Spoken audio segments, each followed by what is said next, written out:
राहुल जी ने भी हाल समाचार पूछा है। क्या झांसे में लेने की कोशिश कर रहे हैं? हमेशा नरेंद्र मोदी जी का नाम ही नीतीश जी का नाम झांसा है। मर्डर कराने के लिए उसकाते हैं बाहर ही सरकार। बीजेपी के राष्ट्र हम कैसे भी नहीं देखते हैं, सब आते जाते रहता है भैया। मंगल पांडे पहले अपना रोजगार ठीक ठाक रखे ना भाई, स्वास्थ्य रोजगार ठीक रखे। कौन स्वरोजगार, ये अदानी अंबानी का स्वरोजगार कि 4756 वाले का स्वरोजगार या बालू माफिया का स्वरोजगार, ये उनसे पूछिए किसका स्वरोजगार होगा। ये अपने अपने से आग्रह किया ना, लालू जी को तय करना है कि महागठबंधन बड़ा होना चाहिए। आप लात मारते रहिएगा तो आग्रह तो करेंगे बचाइए। और आपके चिट्ठी तो रघुवंश बाबू से ज्यादा अच्छा है, खानदान को लिख के जिसके चलते अब लोग अपमान होता है, ये कौन बड़ी बात होगी। सबको डेमोक्रेसी में लड़ने का है। हमारी पार्टी जब आएगी तो मैं आपको बहुत क्लियर हूं कि किसी भी परिस्थिति में आप इसको लिख लीजिए सादे कागज पर,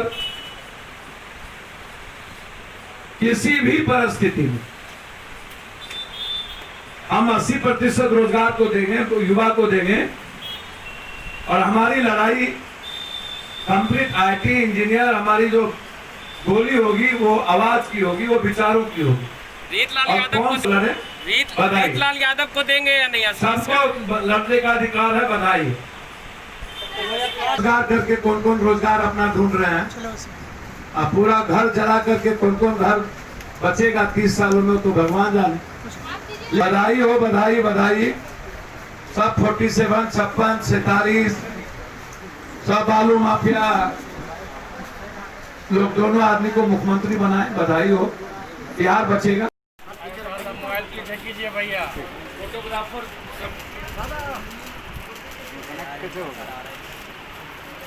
अरे आपका तार आ रहा है भैया।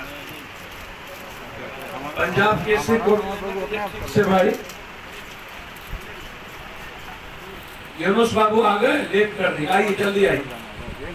यूनुस बाबू लोहिया के जमाने, आइए माला पिनाइए यूनुस बाबू।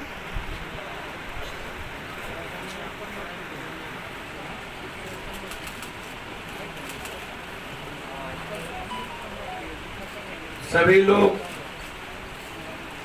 बिहार बचाने की भूमिका में लगातार हर दिन सैकड़ों हजारों की संख्या में पूरे बिहार में लोग दल में नहीं दिल में ज्वाइन कर रहे हैं, परिवार के बीच ज्वाइन कर रहे हैं। ये दल नहीं है, ये दिल है। इसीलिए हम सबको मुबारकबाद देते हैं कि पुनः एक कड़ी हम लोग आगे बढ़े। बिहार बचाने की भूमिका में बड़ी कृपा हुई। बहुत बहुत धन्यवाद आप सबको मेरे तरफ से। 60% बिहार के युवाओं को नौकरी नहीं, खेती पर निर्भर है। कोई आईएसडी के सर्वे के अनुसार गोपालगंज 71.8% सबसे ज्यादा प्रवासी मजदूर बाहर भेजता है। 71 गोपालगंज। बिहार में लगभग मैं आपको बता दूं 38 जिलों में से 10 जिले ऐसे हैं जहां पर बड़ी उद्योग इकाई नहीं है बिहार में। कोसी प्रमंडल में एक भी औद्योगिक इकाई नहीं है। और सीमांचल में, मिथिलांचल में अगर प्रतिशत से हिसाब देखा जाए तो अकेले पटना जिले में पूरे बिहार का 38.2% औद्योगिक इकाई लगी हुई है, छोटी बड़ी। सिर्फ पटना में पाया गया 96% लोग या तो भूमिहीन है या पलायन, लगभग दलित में से हैं। और 30 जिला जो बाढ़ से प्रभावित हैं, जहां पर कुपोषण, पानी, आप सर्च करिएगा, टीबी, दमा, कैंसर और दुनिया की सबसे गरीबी इस बार के चलते बेरोजगारी, बीमारी और पलायन, ये कोसी, सीमांचल, मिथिलांचल और उत्तर बिहार। अब आप हमको एक बात बताइए, मैं बहुत क्लियर हूं इस मामले में। कल 60% बिहार के युवाओं को नौकरी नहीं, खेती पर निर्भर है। कोई आईएसडी के सर्वे के अनुसार गोपालगंज 71.8% सबसे ज्यादा प्रवासी मजदूर बाहर भेजता है। 71 गोपालगंज। बिहार में लगभग, मैं आपको बता दूं, 38 जिलों में से 10 जिले ऐसे हैं जहां पर बड़ी उद्योग इकाई नहीं है बिहार में। कोसी प्रमंडल में एक भी औद्योगिक इकाई नहीं है, और सीमांचल में, मिथिलांचल में अगर प्रतिशत से हिसाब देखा जाए तो अकेले पटना जिले में पूरे बिहार का 38.2% औद्योगिक इकाई लगी हुई है, छोटी बड़ी, सिर्फ पटना में पाया गया। 96% लोग या तो भूमिहीन है या पुरान लगभग दलित में से हैं, और 30 जिला जो बाढ़ से प्रभावित हैं, जहां पर कुपोषण, पानी, आप सर्च करिएगा, टीबी, दमा, कैंसर और दुनिया की सबसे गरीबी इस बार के चलते बेरोजगारी, बीमारी और पलायन, ये कोसी, सीमांचल, मिथिलांचल और उत्तर बिहार। अब आप हमको एक बात बताइए, मैं बहुत क्लियर हूं इस मामले में। कल चर्चा नहीं करती है और ना मजदूरों पर चर्चा कर, ना अर्थव्यवस्था पर चर्चा कर, और सबसे बड़ी बात, बिहार को 3 साल का जीएसटी का पैसा नहीं मिला। ये 290 करोड़ यदि है हिम्मत तो नीतीश कुमार जवाब दे कि बिहार के जीएसटी का पैसा क्यों भारत सरकार नहीं दिया। जब मेरा जीएसटी का पैसा ये देने को तैयार नहीं है, मेरा पैसा रिटर्न हो जाता है, और खुद केंद्रीय मिनिस्टर गडकरी ने कहा था कि वहां काम नहीं करने की स्थिति है।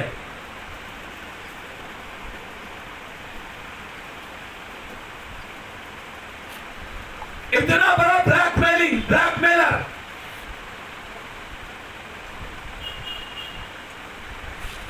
समझ से बाहर। लोकल फोकल तो जाइए ना गुजरात, फिर बनारस क्यों? बाढ़ से मुक्ति, बिहार का यूथ कह रहा है रोजगार, बिहार का किसान कह रहा है उपजाऊ जमीन पर हमें दें। हमारी दूध पर बात नहीं होगी, मखान पर बात नहीं होगी।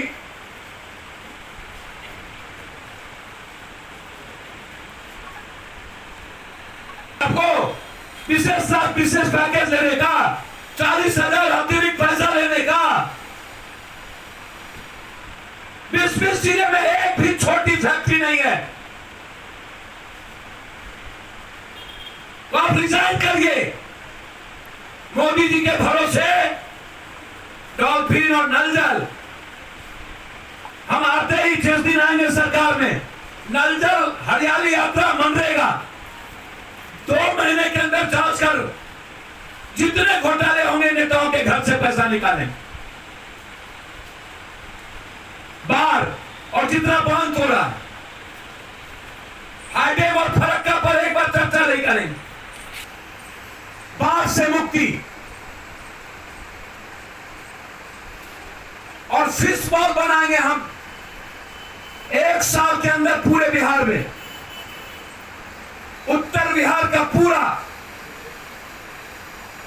मक्का पर आधारित मेगा फूड को प्राथमिकता, हर अनुमंडल में गोदाम और साथ साथ कोल्ड स्टोरेज सरकार की, हर अनुमंडल। और 1 साल के अंदर 55% भूमिहीनों को जमीन, और 1 BHK का शहर में हर गरीबों को मकान। नीतीश कुमार के साथ आखिर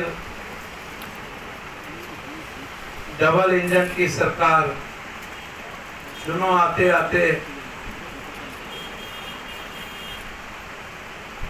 मोदी जी के इमोशंस में फंस ही जाते हैं। सबसे पहला सवाल मोदी जी से और नीतीश कुमार से कि आप बिहार के बारे में जानते क्या? 38 जिलों में से 20 जिला सिर्फ मनी ऑर्डर इकोनॉमी पर आधारित है। Bihar money order. पहले तो मोदी जी को यह समझना पड़ेगा कि बिहार की इकोनॉमी क्या है। जो कामकाजी आबादी है लगभग बिहार से बाहर है मोदी जी। भूमि सुधार की स्थिति बिल्कुल शून्य रहा मोदी जी 30-40 सालों के अंदर, जिसमें आपके जो दुलरवा है नीतीश बाबू, उन्होंने भूमि सुधार पर कोई काम नहीं किया। एक भी औद्योगिक निवेश नहीं हुआ आपके दुलरवा के समय, जिसके चलते स्थिति बहुत ही बदतर रही। आप इस बात को पता नहीं समझते हैं कि नहीं, मुझको नहीं पता। 2005 से नीतीश कुमार के सत्ता संभालने के बाद सामाजिक विसंगतियां सबसे ज्यादा वृद्धि हुई। इसका अंदाजा थोड़ा सा मैं आपको बता दूं। रोड गेट्स 2013 एंड IPA 2010 के सर्वे से लगाया जा सकता है कि कुल कामगारों में प्रवासी कामगारों का प्रतिशत 1998-99 में 16 था और 2010 में बढ़कर 25 हो गया। Tata institute of social science की रिपोर्ट के मुताबिक राज्य में प्रत्येक 4 व्यक्ति में एक व्यक्ति प्रवासी श्रमिक व देश में कुल रोजगार काम करने के लिए प्रवास में बिहार से 74 लाख व्यक्ति ने प्रवास किया, 14%। मोदी जी आपको बहुत कम ही ज्ञान देते हैं लोग, थोड़ा पूरा ज्ञान ले लीजिए। 2011 के जनगणना के अनुसार अंतरराज्य प्रवास में प्रति वर्ष 4.5% दर की वृद्धि हो रही है। राज्य में 93.60 लाख हेक्टेयर भूमि में लगभग 80 लाख हेक्टेयर भूमि कृषि योग्य है। 80 लाख 93.60 में कुल आबादी 76% जनता कृषि पर निर्भर है। अब घरेलू उत्पादन की बात करें तो 18%। हम बिहार को 4 भाग में बांटेंगे। एक कोसी सीमांचल का डेवलपमेंट, दूसरा मैथिला, तीसरा मगध, चौथा सहावा। 4 भाग में बांटेंगे और आधा इकोनॉमी का योजना करके बिहार के नंबर 1 की तरक्की होगी। दूसरी चीज बड़ी आग्रह के साथ, बड़ा नीतीश कुमार जी को दर्द हो गया रघुवंश बाबू के, उनके आदमी को। वाह रे वाह, कितना गालियां दिए रघुवंश बाबू को नीतीश कुमार जी के लोग, शायद इसकी कल्पना नहीं की जा सकती, सोचा नहीं जा सकता। नीतीश बाबू आपसे एक आग्रह करना चाहेंगे। मुख्यमंत्री थे गफ्फार साहब आपके पार्टी में, गोपालगंज के सांसद थे, आपने बेइज्जत करके लात मार के भगाया था। राम सुंदर दास जी से को आपने बेइज्जत किया था। आप जॉर्ज को बेइज्जत किए। जगन्नाथ मिश्रा जॉर्ज की तस्वीर नहीं लगी, लेकिन अरुण जेटली की तस्वीर लगा दिया। इससे बड़ा धुरतरी और दुनिया की निकम्मेपनी क्या हो सकती है? जिस बिहार की कर्मभूमि पर जॉर्ज ने और जगन्नाथ मिश्रा जी ने 3 बार मुख्यमंत्री के रूप में जो काम किया, चाहे 20वें रूप में, उनकी मूर्ति ना लगी। आप बख्शे किसको? 5 साल का टेन्योर लालू यादव का रहा, जिसने कम से कम अब दलित, पिछड़ा, अत्यंत पिछड़ा, अल्पसंख्यक इस सामाजिक न्याय और उसके राजनीतिक और सामाजिक अधिकार पर वह बात भी की। आप तो लंबी बात करते हैं। शरद यादव याद नहीं आता आप कितने को निकाले और बेइज्जत किए रवि राम से लेकर के जैसे व्यक्ति हो या शिवानंद तिवारी या वशिष्ठ दादा या कोई भी ऐसे वैचारिक लोग, वो मेरे लिए पिता की तरह। रघुवंश बाबू के पूरे परिवार के साथ ही दुख के घड़ी में वो अस्पताल में है, मेरी पूरी पार्टी उसके साथ खड़ी, बेटे की तरह खड़े होंगे। यह सही है कि किसी भी दल को रघुवंश बाबू जैसे वैचारिक लोगों पर 47, 56 और बालू माफिया और रियल एस्टेट माफिया से कंप्रोमाइज नहीं की जा सकती। हमारे जैसे लोग कभी वैचारिक लोगों के सामने बालू माफिया लोगों का कोई कंप्रोमाइज नहीं होगा। और लालू यादव बाबू को चिट्ठी लिखने से बेहतर था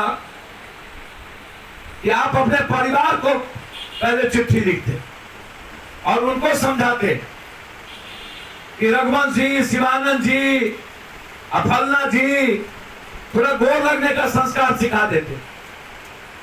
और सबको औकात बताते हैं। आप जब तक रहे तब तक रघुवंश बाबू सबका सम्मान हुआ। आपके खानदान ने किसी भी वर्कर का सम्मान देना नहीं सीखा। आज जो सामाजिक न्याय का बिखरा हुआ है लालू यादव जी, उसके मुख्य कारण आपके लोग और आपके परिवार हैं। और आज जो महागठबंधन से मांझी जा रहे हैं या उपेंद्र कुशवाहा को लात मार रहे हैं, या आप औकात बताते, औकात बता के चुनाव आएगा तो आप गठबंधन करेंगे, या बी टीम बन के बोलिए अपने परिवार को ना रहें और बीजेपी के हाथ में ना थे और अकेले ठीका मत लीजिए। अब लालू यादव का युग नहीं है, ये युग आ गया है रोजगार का। और उसके लिए मैंने आज आपको चैलेंज किया नरेंद्र मोदी जी को कि बिहार अब आपके झांसे में आने वाला नहीं। डीएनए और बात आप किए थे, मिट्टी में मिल जाने वाला नहीं। ये सीधा चुनौती है। बस इतना ही था मेरा आज।